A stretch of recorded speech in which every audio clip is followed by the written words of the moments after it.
Well, welcome to Malvern Books and to Novel Night, Becky Garcia's idea. So that's a rookie gig. But no, Novel Night is a wonderful thing we've been doing for what, over a year now? Or yeah, a little over a year. And it's the second Thursday of every month, and we have a couple of readers and then a book talk, nice Q&A and discussion and food and all kinds of good stuff. So thank you so much for coming and enjoyed the store. And because it's Novel Night and you're here, everybody gets 20% off all of the fiction in the store. Okay? So please look at our fiction wall over there or some of our new selections, especially the work by the authors tonight. And there's a 20% discount. Thank you. And so, without further ado, we will start with Donna Dechen Birdwell. Donna is an anthropologist, and she creates a dystopian world with sensitivity and insight deriving from years of observation and dedicated study of the human condition. We are our stories, says Donna. Our most precious human quality is our fertile imagination. Donna is also an artist, a former journalist, and a native Texan. Donna? Thank you.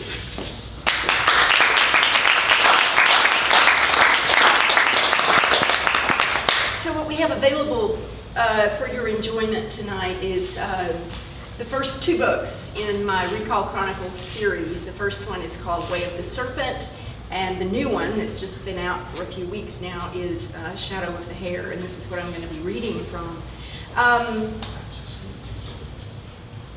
Yeah, I'm just going to start off.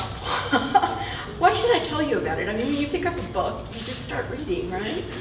So let's do it. Chapter 1. The cafe was down a couple of side streets in an area of Dallas I hadn't visited for decades. As soon as I sat down, I saw her, and I couldn't help but stare. It had to be Jenda. When I saw her looking at me, I slid down off the bar stool and walked over to her table. "You're Jenda Swain," I said, smiling, hoping she'd say, "And you're Malia Poole." But she didn't. I hadn't seen her in almost 90 years, and it was clear she'd been taking the age prophylaxis, the miracle drug called Chulel that kept everyone young in our 22nd century world. Almost everyone. She was giving me that look, that "what the Zujo is an old woman like you doing in my world" look, followed by the averted eyes. "Of course you don't remember," I said. I pulled out a chair and sat across from her. Nobody remembers much of anything anymore. I looked down at my wrinkled, age-splotched hands and then up into her smooth, fresh face. It was hard to believe I was 2 years younger than Jenda. "I idolized you and your boyfriend, you know. Such temerity, the things you did." I was hoping to elicit some of those things from her, or perhaps startle myself into recalling what some of them were. She said nothing, glancing around the cafe as if to offer an apology for my presence, for my existence. A memory suddenly came to me, a full-color portrait of Jenda as she was in high school. Not this business-suited twit, but a passionate firebrand of a girl. An artist. "Do you still paint?" I wasn't giving up. "You always had your mom's gift for art." Jenda was clearly embarrassed and growing quietly angry, but I thought I detected the old passion under the surface. "Come on, Jenda, show me some of the old spunk." She avoided my gaze. "I think you must have made some mistake." Her tone was flat, dismissive. "You may know my name, but you clearly don't know me." Her face flushed slightly, and I thought I saw a glimmer of recognition in her eyes. Leaning forward, I looked into those eyes. "You need to ask more questions," I said. I pushed my chair back and rose to go. Then I looked down at her one last time. You're the one who doesn't know who Jenda Swain is. My tears began to fall as soon as I was out on the street. I felt betrayed. Damn these disconnected memories. I have more memories than most people these days. But there's that 1 year from high school, the period when I'm sure I knew Jenda best, that's always been a blank, at least until recently. It's cruelly ironic that now I've reached an age when normal memories start to fade. These submerged ones begin to wash up like shards of sea glass on a beach. I write them down, cataloging them like curios of uncertain provenance. After I left the cafe, I couldn't stop thinking about Jenda. She felt like a key to something. I may not remember a lot about her, but I do know that uptight little prude with the pressed lapels isn't the girl I knew in high school. I'm sure that back then she was a passionate ventagonist. Something had happened to her.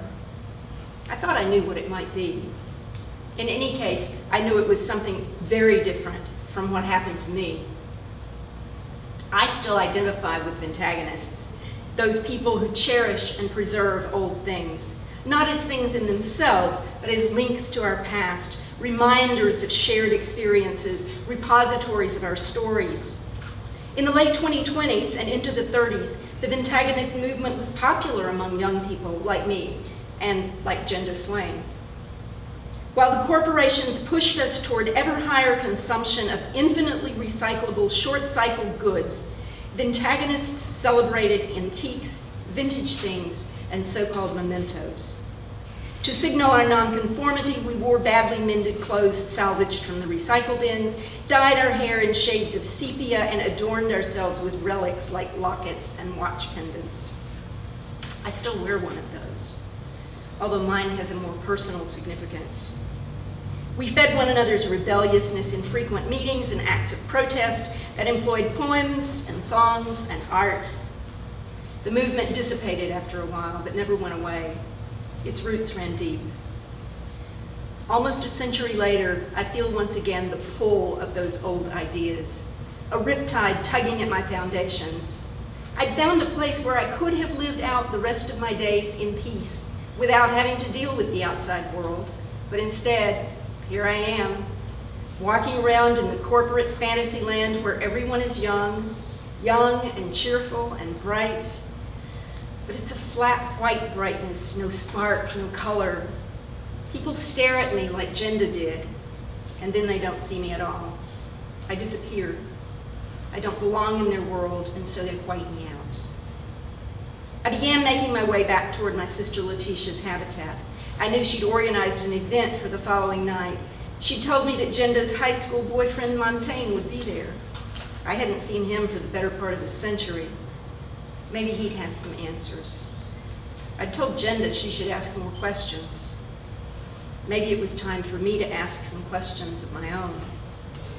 I feel like a refugee here, uncertain about what comes next, uncertain too about some of what went before, during that blank period, around the age of 15. The past for me has generally been constructed from old novels. I adore historical novels. But with these strange memories drifting back, I think it's time to reconstruct my own past, my personal history, and to find out just how much I can recall. And so she begins to reflect on her own life and what has led her up to this point. And let me just read a little bit of this part. In early adolescence, I began to wake up to the world outside my family circle. I was an avid reader, and as corporate profitability increasingly pressed us toward digital reading devices in place of printed paper books, I rebelled. Of course, my fascination with books had begun long before this. My first acquisition was something I'd spotted in a recycling bin while my parents were busy shopping. I was drawn to the colorful picture on the cover, the orderly configurations of lines that I didn't yet recognize as words. I picked up the book and tucked it inside my coat. Stealing and theft were not part of my vocabulary. I couldn't have been more than 3. Over the years, I surreptitiously collected more and more such treasures, their preciousness increasing once I was introduced into the mysteries of written language. I began purchasing them once I had the resources and knew where to look. I spent increasing hours not only reading, but arranging and rearranging my books on the shelves in my bedroom, finding sensual pleasure in the feel and smell and weight of them, the hard squaredness of their corners, colors and images on their covers, the textures of their papers. The occasional inevitable paper cut was a blood bond. My twin sister Sophia's room, by contrast, was almost empty, bare except for the sleek screen on one wall where she watched endless hours of flicks and read the words of books. For me, books were so much more than words. So I think I'll probably stop there and give you a chance to ask a few questions and we can have a little discussion.